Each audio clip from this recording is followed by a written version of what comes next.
Whether we monarchist Brits like to admit it or not, the President of the United States is the single most important person in the world, commanding the world's mightiest military and holding the purse strings of its biggest economy. The President could end Israel's war in Gaza with a phone call or decide if Ukraine gets the backing it needs to beat Putin. At least that's the general idea. But the current Commander-in-Chief is 81, seemingly going on 181, after a lifetime of distinguished public service as a pragmatic politician and, in my view, a thoroughly decent human being. President Biden looks increasingly unfit for service. And with the president in visible decline, his re-election campaign is, well, transitioning. You might say its pronouns are changing before our very eyes. The two most important women in President Biden's life have been sent out to jumpstart the 2024 race. Wildly unpopular VP Kamala Harris said this. We've got 10 months to go until the election. And increasingly, and you've seen it even just this week, we are all starting to narrow in on what this election will mean. And it's going to be the choice between what is about respecting our democracy, what is about competence, versus chaos. Well, the Vice President is right. Competence is crucially important, but her own boss has trouble getting up the stairs and can't seem to find a way off a stage. His frequent verbal and physical stumbles are the subject of both comedy and concern. Most people responded with laughter and derision, for example, when First Lady Jill Biden said this about him. I see Joe every day. I see him out, traveling around this country. I see his vigor. I see his energy. To those who say I can't vote for Joe Biden, he's too old, what do you say? I say his age is an asset. Energy and vigour. Not quite what I'm seeing. You can make a plausible case for the wise old statesman with a firm hand on the tiller, but campaigning on Biden's vigour may well fast-track Donald Trump, who does have a lot of vigour, to the White House. Now, at 77, Trump's no spring chicken himself, but with his diet-defying swagger and showmanship, most people on his side seem to be believing him when he says things like this. I feel like I'm about 35 years old. I actually feel better now than I did 30 years ago. Tell me, is that crazy? I feel better now. And I think cognitively I'm better than I was 20 years ago. I don't know why.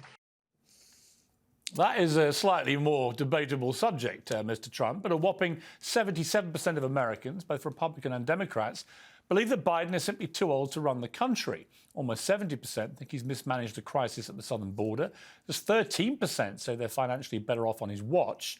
At this stage of his term, he's the least popular US president in recorded history. And this stuff matters. US politics is almost hysterically polarised to the rest of us outside America, but most voters are in fact ready to be persuaded.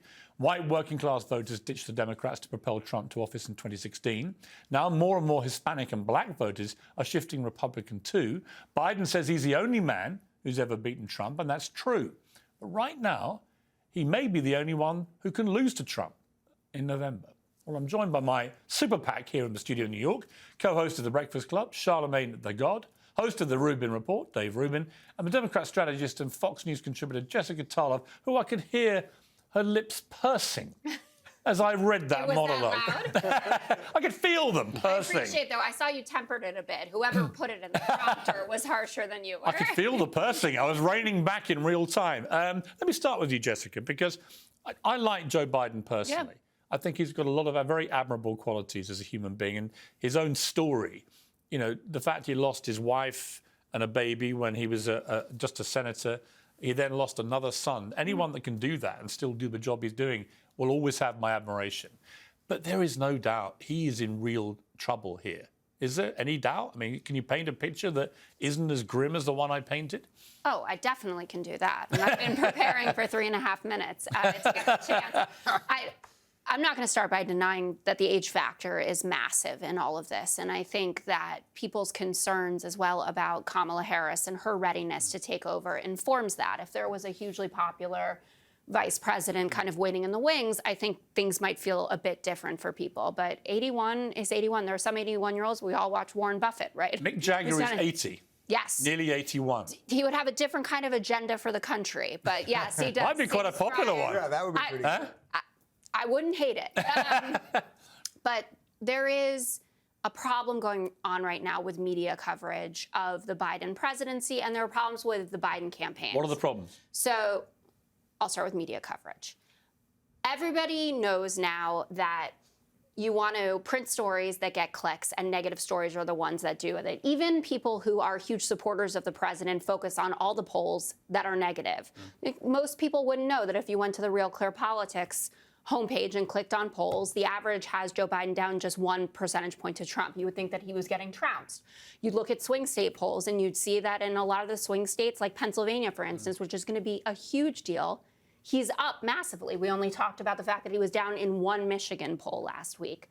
In terms of the economic news, the Wall Street Journal, our very own Wall Street Journal here at News Corp, had a hugely optimistic set of editorials out there. It's 62% of Americans think the next year, so 2024 election year, is going to be better for them. When are they going to go and vote? In November. That's a lot of time for this economic recovery to really settle in for people.